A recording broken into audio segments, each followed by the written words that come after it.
여러분, 구독, 좋아요 눌러주세요. 시청자 여러분 안녕하십니까? 비즈니스 투데이 고유경입니다. 10월 25일 금요일 오늘의 주요 뉴스 전해드립니다. 첫 소식입니다.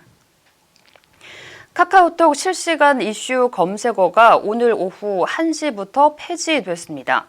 또한 이달 안에 연예 세션의 뉴스 댓글이 잠정 폐지되고 향후 인물 키워드에 대한 검색어도 제공되지 않을 전망입니다. 25일 카카오는 뉴스 및 검색 서비스 개편 관련 긴급 설명회를 열고 수익을 창출하고 주주 가치를 제공하는 것 못지않게 사회적 책임을 다해야 할 소명이 있다며 이같이 밝혔습니다. 조수용 카카오 대표는 최근 안타까운 사건에서도 알 수 있듯이 연예 섹션 뉴스 댓글에서 발생하는 인격 모독 수준은 공론장의 건강성을 해치는 데 이르렀다며 사생활 침해와 명예훼손 등 부작용이 심각하다고 말했습니다. 카카오는 이번 조치를 시작으로 댓글 서비스를 근본적으로 개선할 방안을 찾는 한편 혐오적인 표현과 인격 모독성 표현 등의 엄중한 잣대를 가지고 댓글 정책을 운영할 방침입니다. LG화학이 지난 3분기 매출액 7조 3,473억 원, 영업이익 3,803억 원을 달성했다고 밝혔습니다. 이는 전년 동기 대비 매출액은 1.6% 증가했지만 영업이익은 36.9% 감소한 실적으로 지난 2분기보다 매출은 2.4%, 영업이익은 42.2% 성장했습니다. LG화학은 지난해 대비 실적이 악화된 이유에 대해 석유, 화학, 시황, 심체 영향이 크다고 설명했습니다.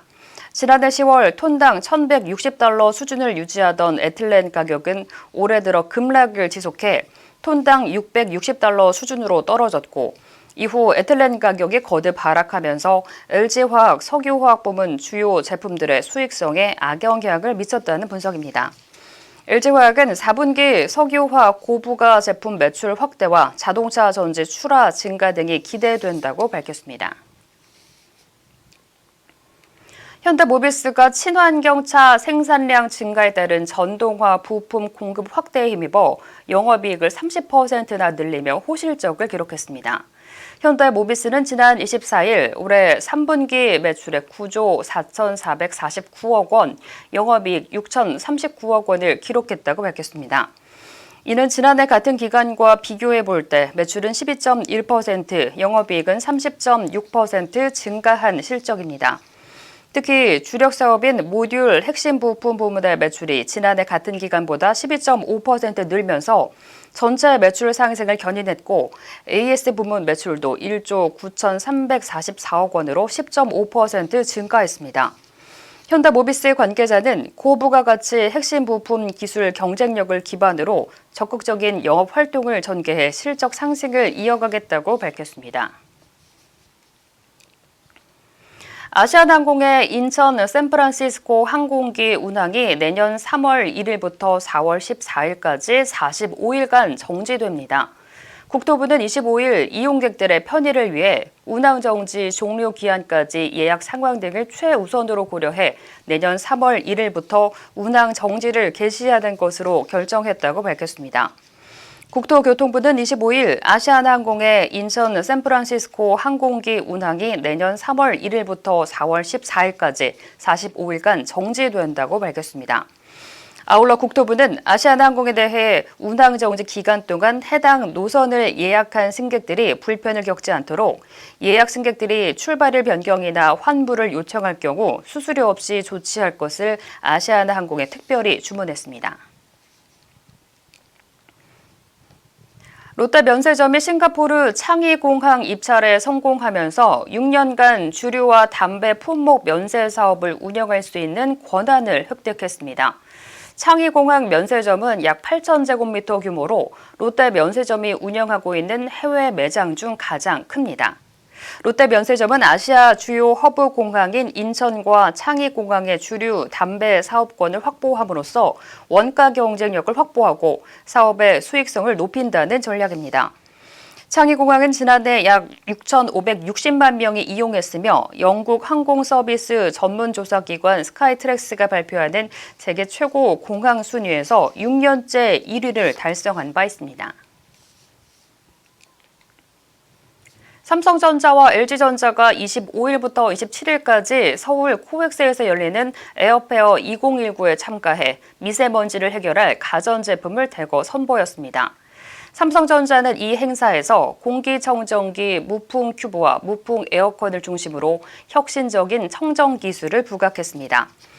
이재환 삼성전자 생활가전사업부 상무는 미세먼지뿐 아니라 소비자들의 건강을 배려한 다양한 혁신 기술을 개발하기 위해 노력하겠다고 말했습니다.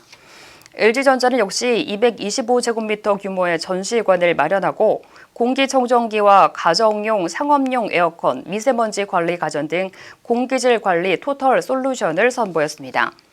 이감규 LG전자 에어솔루션 사업부장 부사장은 실내 공기질이 갈수록 중요해지는 가운데 고객들이 어떤 공간에서도 깨끗한 공기와 함께 생활할 수 있도록 맞춤형 솔루션을 제공하겠다고 밝혔습니다.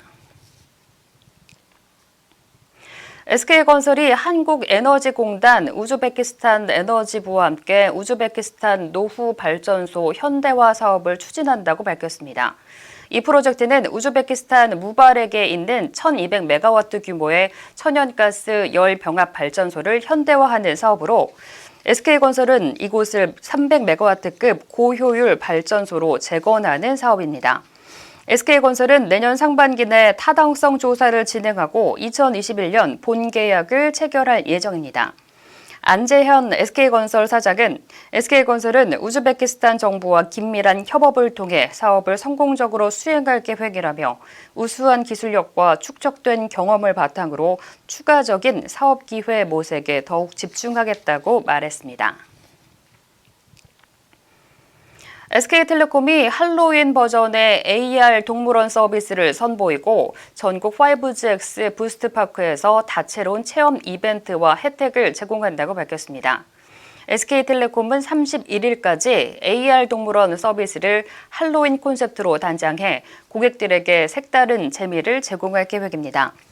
점프 AR 앱을 실행하면 유령이나 괴물 복장의 깜찍한 월시코기, 알파카 등 4가지 미니 동물을 어디서든 소환할 수 있으며 특히 이번 업데이트를 통해 갤럭시 폴드의 큰 화면에서도 최적화된 서비스를 제공합니다.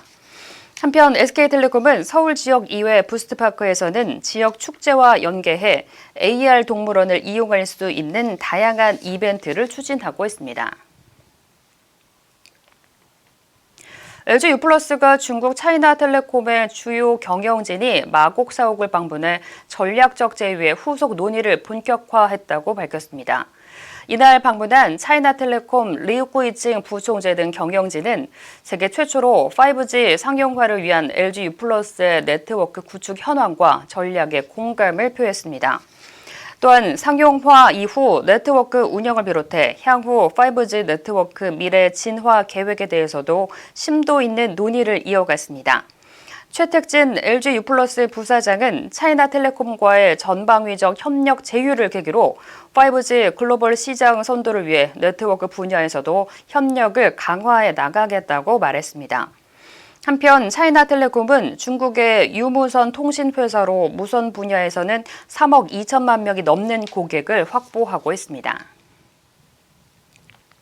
이상으로 오늘 비즈니스 투데이를 마칩니다. 시청해 주신 여러분 감사합니다.